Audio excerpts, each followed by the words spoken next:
money flows are always looking for where they're getting appreciation. And then also, if I'm an international investor, I've also got to offset currency depreciation or currency fluctuations.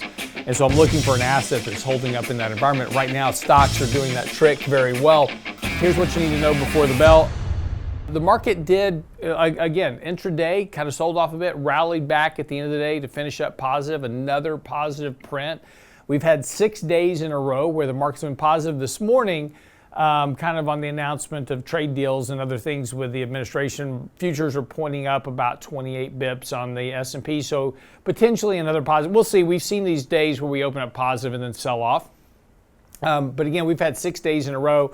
If we have another update today, that'll be 7. That's getting to be a very long stretch of positive days in a row. So you're going to get a down day here, this week probably at some point. But the question is whether or not we're going to cross below that 20-day moving average. As we noted yesterday, we've got a very, very long stretch of the market just running right along the top of that 20-day moving average and not breaking it. So again, that's been the running kind of trend line for the markets, that deviation from the 20 days starting to get fairly elevated. So a pullback, to around 62.60 right now would not be surprising at all. If you do crack that, and we will crack that 20-day moving average at some point, then they're going to start looking at the 50-day moving average right around 60.80, and then below that's the 200 at 58.70. So there is some downside risk here to the markets, and again, this is what we've talked about recently. Just kind of take some profits, rebalance risk, those type of things. But moving and looking at different areas of the world here real quick, emerging markets continuing to do okay. It popped up here recently. It's been trading more sideways than up relative to the S&P. So a lot of that early kind of stage advance that we saw in emerging markets has been kind of tempered as of late.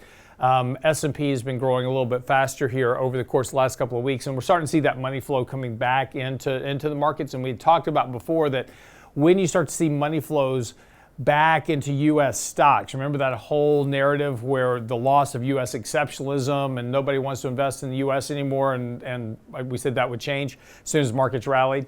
Well, now we're seeing those money flows come back into the U.S. And so you're starting to see, things that were catching those money flows starting to lag, like emerging markets. And another one is gold, which was doing very, very well when money flows were kind of chasing outside assets, and also as the dollar was depreciating. They were looking for an alternative to store reserve currency, so they were buying gold, but gold's not really gone much of anywhere as of late, as we're starting to see money move back into U.S. equities because of just, again, that's where the appreciation is. And so money flows are always looking for where they're getting appreciation. And then also, if I'm an international investor, I've also got to offset currency depreciation or currency fluctuations. And so I'm looking for an asset that's holding up in that environment. Right now, stocks are doing that trick very well.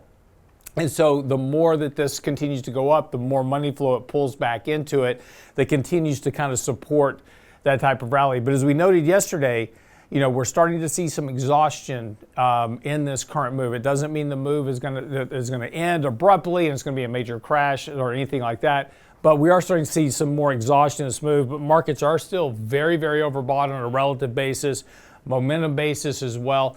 Very overbought, very, kind of really extended here. So again, just, this doesn't mean sell everything and go to cash, but this is, as we've talked about, kind of look at your portfolio and see things that are really kind of out of balance relative to, target weightings in your portfolio, those type of things, and just make some adjustments. Again, we're going to see a rotation here at some point. Just determining the time frame of that to happen is just very, very difficult. Well, it's actually impossible to do with, perfect timing all the time.